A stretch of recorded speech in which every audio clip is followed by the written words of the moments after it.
భగవద్బంధువులారా, భగవద్ అనుగ్రహాన్ని సాయుధ్యాన్ని ప్రసాదించే తిరుప్పాయ ధనుర్మాస వ్రతంలో 9వ రోజుకి చేరుకున్నాము. ముందుగా పాసురాన్ని అనుసంధానం చేసుకుని అర్థాన్ని తెలుసుకునే ప్రయత్నం చేద్దాం. తూమణి మాడత్తు సుత్తం విளக்கரிய தூபம் கமஜ துளனை மேல்கண் மலரும் மாமான்மகளே மணிக்கதவம் தாழ்த்திரவாய் மாமீர் அவளை எழுப்பீரோ உண்மகள்தான் உமையோ அன்றிச்செவிடோ அனந்தலோ ஏமப்பெருந்துயில் மந்திரப்பட்டாலோ மாமாயன் மாதவன் వైగుందన్ ఎండ్రెండ్రు నామం పొలముం నవిన్రేలోర్ ఎంబావాయి. పరిశుద్ధములైన మనలతో నిర్మించబడిన మేడలో శయ్యపై చుట్టూ దీపాల్ని పెట్టుకుని అగ్రధూపం చక్కటి సువాసనిస్తుండగా నిద్రపోతున్న అత్త కూతుర గడియ తీసి బయటికి రా. ఓ అత్త, నీవైనా లేపు.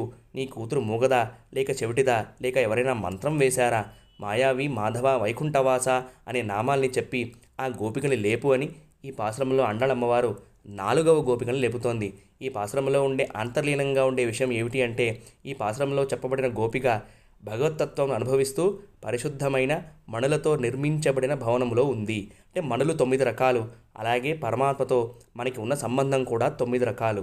అవి ఏమిటి అంటే, పరమాత్మే మనకి తండ్రి, రక్షకుడు, శేషి, భర్త, జ్ఞేయము, స్వామి, ఆధారము, ఆత్మ, భోక్త అనే భావన.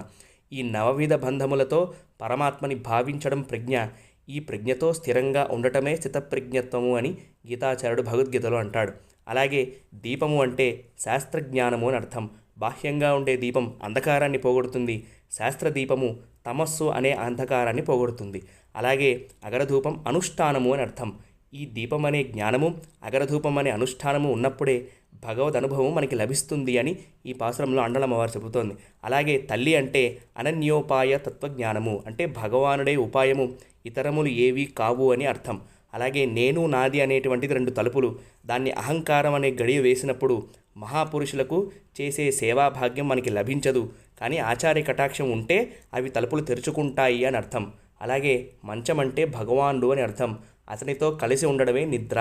అలాగే మంత్రములతో నమః అనే పదము యొక్క అర్థాన్ని తెలిసిన వారు పరమాత్మే ఉపాయము, నేను స్వతంత్రుడను కాను, నేను ఏది చేసినా భగవానుడి ప్రీతి కోసమే అనే భావనతో ఉంటారు.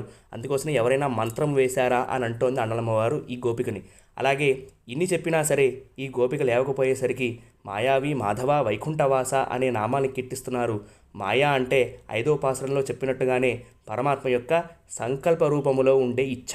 అలాగే పరమాత్మ ఇన్ని అవతారాలను ఆవిర్భావం చెందడానికి కారణం లక్ష్మీదేవి కాబట్టి ఇక్కడ మాధవ అనే నామాన్ని ప్రయోగిస్తున్నారు. మా అంటే శ్రీ, ధవ అంటే పతి, శ్రీయపతి అని అర్థం. ఇది ఈ పాసురానికి ఉన్న విశేష అర్థము. హరే కృష్ణ, జయ శ్రీమన్నారాయణ. ఆండాళ్ తిరువడిగలే శరణం.